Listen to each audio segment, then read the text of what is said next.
যে বান্দা কোরআনের কথা শুনে শুনে সে আমলের দিকে আরো সে অগ্রগামী হবে। আল্লাহ তাআলা বান্দাকে ভালোবেসেছেন বিদায় আল্লাহর পথে চলার তৌফিক দান করতেছেন। যারা পাঁচ ওয়াক্ত নামাজ পড়ে তো তারা তো আল্লাহ তাআলার কুদরতি পায়ে সিজদা করে, আল্লাহ তাআলার কুদরতি পায়ে সিজদার তৌফিক তো আল্লাহ তাকেই দেন যাকে আল্লাহ তাআলা পছন্দ করেন, যাকে আল্লাহ তাআলা ভালোবাসেন। বহু আলেম বয়ান করেছেন, দীর্ঘ রাত পর্যন্ত আলোচনা করবেন। এই যে সব আলোচনার মধ্যে দেখবেন হাজার হাজার মানুষ আলোচনা শুনে, কিন্তু আলোচনার আওয়াজগুলো হাজার মানুষের কাছে গেলেও অল্প কিছু সংখ্যক মানুষ এই গুরুত্ব দিয়ে আলোচনা শুনে। কারা? যাদেরকে আল্লাহ তাআলা মহব্বত করেন, তাদের হৃদয়ে গুরুত্ব আছে। আর এই গুরুত্ব থাকার কারণে আল্লাহ তাআলা আমলের দিকে আরো বহুদূর পর্যন্ত তাকে আল্লাহ নিয়ে যান। এই গুরুত্বের দাম অনেক বেশি। হযরত ঈসা আলাইহিস সালামের হৃদয়ে গুরুত্ব ছিল যে কিভাবে আমি আমার নেকিকে বৃদ্ধি করব, কিভাবে আমার নেকি আমি বাড়াবো, কিভাবে আমি আল্লাহর প্রিয় হব, কিভাবে আমি অল্প সময়ে অনেক নেকি অর্জন করব, এই চিন্তায় থাকতেন। এজন্য সব আলেম জানে যে ঈসা আলাইহিস সালাম বিশ্বনবীর উম্মত হতে চেয়েছিলেন। কি জন্য? কারণ তো ছিল একটাই, যে অল্প সময়ে অনেক নেকি অর্জন করতে চায়। এই জন্য হযরত ঈসা আলাইহিস সালাম একবার একটা পাহাড়ের পাশ দিয়ে হেঁটে যাচ্ছিলেন। তিনি হঠাৎ একটা সাদা ঝকঝক করতেছে এই আশ্চর্যময় পাথরটা দেখার পর আল্লাহকে জিজ্ঞাসা করলেন যে এটা এত সাদা কেন, এটা এই যে ঝকঝক করতেছে। তিনি অবাক হয়ে গেলেন। আল্লাহর নির্দেশ ক্রমে ওই পাথরে আঘাত করলো। তা আঘাতের পর পাথরটা দ্বিখণ্ডিত হয়ে গেল। হঠাৎ তিনি তাকায় দেখতে পেলেন যে একটা যুবক সেখানে নামাজ আদায় করতেছে। আর হযরত ঈসা আলাইহিস সালাম এই আজীব দৃশ্য দেখে ওই যুবকের নামাজ শেষ হওয়া পর্যন্ত অপেক্ষা করলেন। নামাজ শেষ হওয়ার পর ওই যুবককে জিজ্ঞাসা করলেন, কি ব্যাপার, কিভাবে তুমি এই পাথরের মধ্যে ঢুকলে? যুবক বলতেছে, আমি যখন এই পাথরের কাছে আসলাম, কুদরতি ভাবে এই পাথরের মধ্যে আল্লাহ আমাকে বন্দী করে রাখলেন। হঠাৎ আমি দেখলাম আমি পরিমাণ জায়গাটা প্রশস্ত হয়ে গেল, জানি না কোত্থেকে যেন একটা জায়নামাজ আমার সামনে এসে পড়লো। আর আমার বুঝতে দেরি হলো না যেখানে এই পাথরের মধ্যে আবদ্ধ অবস্থায় আমাকে নামাজ আদায় করতে হবে। এভাবে আমি নামাজ আদায় করতেছি। জিজ্ঞাসা করা হলো, হে যুবক, কত বছর পর্যন্ত তুমি নামাজ আদায় করতেছো? প্রশ্ন উত্তরে বললেন, 400 বছর পর্যন্ত আমি নামাজ আদায় করতেছি। সাইয়্যিদুনা ঈসা আলাইহিস সালাতু জান্নাতের বাগান, এটা আল্লাহ তাআলার প্রিয় জায়গা। মসজিদ আল্লাহ তাআলার প্রিয় জায়গা। আল্লাহ তাআলার প্রিয় জায়গাগুলোতে শুধুমাত্রই আল্লাহর প্রিয় ব্যক্তিদেরকে আসার তৌফিক দান করেন। আমার আপনার বাড়িতে যদি কেউ এসে থাকতে চায়, তাহলে ওই ব্যক্তি যদি আমাদের প্রিয় হয়, তাহলে আমরা তাকে বাড়ি থাকার জন্য বলি। যদি চলেও যেতে চায়, বারবার বলি যে আরেকটা দিন থেকে যান, আরেকটা দিন থেকে যান। পক্ষান্তরে ব্যক্তি যদি হয় আমাদের কাছে অপ্রিয়, অপছন্দনীয়, ওই ব্যক্তি থাকতে চাইলেও আমরা তাকে থাকতে দেই না। তো যেহেতু আল্লাহ তাআলা আমাদেরকে আসার তৌফিক দান করেছেন, এটাই প্রমাণ করে যে আল্লাহ তাআলা আমাদেরকে ভালোবাসেন। কোরআনের কথা শোনার তৌফিক দিয়েছেন, মানে কি? যে বান্দা কোরআনের কথা শুনে শুনে সে আমলের দিকে আরো সে অগ্রগামী হবে। আল্লাহ তাআলা বান্দাকে ভালোবেসেছেন বিদায় আল্লাহর পথে চলার তৌফিক দান করতেছেন। যারা পাঁচ ওয়াক্ত নামাজ পড়ে তো তারা তো আল্লাহ তাআলার কুদরতি পায়ে সিজদা করে, আল্লাহ তাআলার কুদরতি পায়ে সিজদার তৌফিক তো আল্লাহ তাকেই দেন যাকে আল্লাহ তাআলা পছন্দ করেন, যাকে আল্লাহ তাআলা ভালোবাসেন। বহু আলেম বয়ান করেছেন, দীর্ঘ রাত পর্যন্ত আলোচনা করবেন। এই যে সব আলোচনার মধ্যে দেখবেন হাজার হাজার মানুষ আলোচনা শুনে, কিন্তু আলোচনার আওয়াজগুলো হাজার মানুষের কাছে গেলেও অল্প কিছু সংখ্যক মানুষ এই গুরুত্ব দিয়ে আলোচনা শুনে। কারা?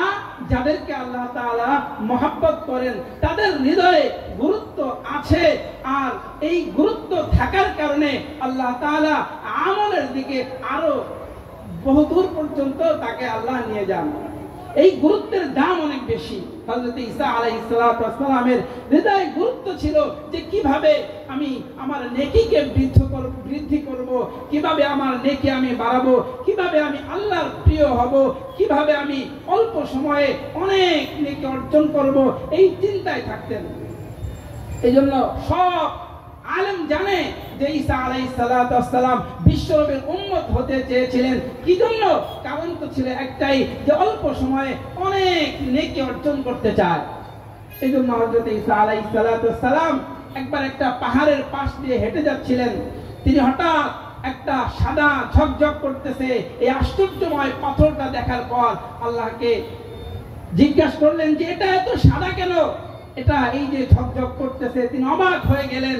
আল্লাহর নির্দেশ ক্রমে ওই পাথরে আঘাত করলো। তা আঘাতের পর পাথরটা দ্বিখণ্ডিত হয়ে গেল। হঠাৎ তিনি তাকায় দেখতে পেলেন যে একটা যুবক সেখানে নামাজ আদায় করতেছে। আর হযরত ঈসা আলাইহিস সালাম এই আজীব দৃশ্য দেখে ওই যুবকের নামাজ শেষ হওয়া পর্যন্ত অপেক্ষা করলেন। নামাজ শেষ হওয়ার পর ওই যুবককে জিজ্ঞাসা করলেন, কি ব্যাপার, কিভাবে তুমি এই পাথরের মধ্যে ঢুকলে? যুবক বলতেছে, আমি যখন এই পাথরের কাছে আসলাম, কুদরতি ভাবে এই পাথরের মধ্যে আল্লাহ আমাকে বন্দী করে রাখলেন। হঠাৎ আমি দেখলাম আমি পরিমাণ জায়গাটা প্রশস্ত হয়ে গেল, জানি না কোত্থেকে যেন একটা জায়নামাজ আমার সামনে এসে পড়লো। আর আমার বুঝতে দেরি হলো না যেখানে এই পাথরের মধ্যে আবদ্ধ অবস্থায় আমাকে নামাজ আদায় করতে হবে। এভাবে আমি নামাজ আদায় করতেছি। জিজ্ঞাসা করা হলো, হে যুবক, কত বছর পর্যন্ত তুমি নামাজ আদায় করতেছো? প্রশ্ন উত্তরে বললেন, 400 বছর পর্যন্ত আমি নামাজ আদায় করতেছি। সাইয়্যিদুনা ঈসা আলাইহিস সালাম বললেন, যুবক, এই যে 400 বছর তুমি ইবাদত করলা, বিনিময়ে কি পেয়েছো? যুবক বলতেছে, যেই পাথরের মধ্যে আল্লাহ কুদরতি ভাবে আমাকে আবদ্ধ করে রেখেছিলেন, এই পাথরটা ছিল বড় কালো।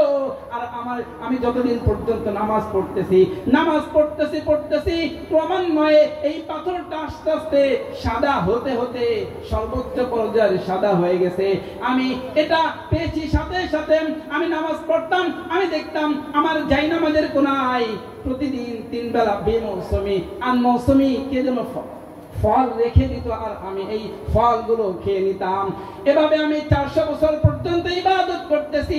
ঈসা আলাইহিস সালাম মনে মনে ভাবলেন, এত বড় বুজুর্গ, এত নেকির অধিকারী 400 বছর পর্যন্ত ইবাদত করতেছে, যার দুনিয়ার কোনো ঝামেলা নাই, যার কোনো চাকরি বাকরি নাই, ব্যবসা বাণিজ্য নাই, যার কোনো দল নাই, যার কোনো মত নাই, যার দুনিয়ার কোনো ঝামেলা নাই, সব ঝামেলা থেকে মুক্ত হয়ে সে যে 400 বছর ইবাদত করতেছে, মনে হয় অনেক অনেক বেশি নেকি অর্জন করে ফেলছে।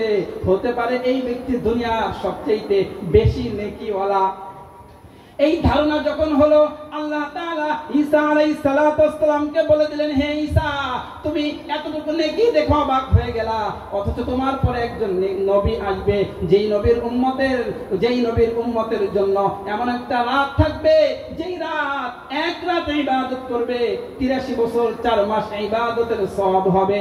একটা সওয়াবের কাজ করবে 10 থেকে 700 গুণ পর্যন্ত বৃদ্ধি করা হবে।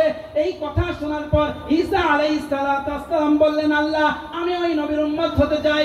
আল্লাহ প্রশ্ন করলেন, ঈসা, কি ব্যাপার?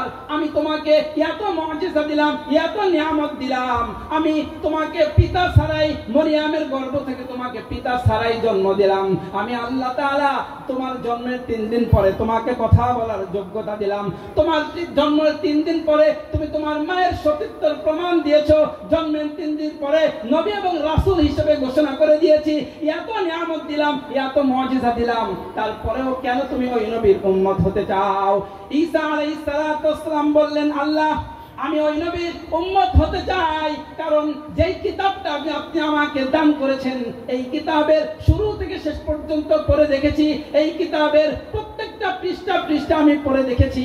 এই কিতাবের কোথাও লেখা নাই যে এক রাতে ইবাদত করলে 83 বছর 4 মাসের সওয়াব হবে। এই কিতাবের কোথাও লেখা নাই একটা নেক আমলের কাজ করলে 10 থেকে 700 গুণ পর্যন্ত বৃদ্ধি করা হবে। কোথাও লেখা নাই ওই নেকি অর্জন করার জন্য আমি বিশ্বনবীর উম্মত হতে চাই। ঈসা আলাইহিস সালামের এই আগ্রহ দেখে আল্লাহ তাআলা তার এই দোয়াকে কবুল করেছিলেন। সুতরাং নেক আমলের আগ্রহ যদি আমার আপনার থাকে, তাহলে আল্লাহ তাআলা আমলের জগতে আমাকে আপনাকে বহুদূর পর্যন্ত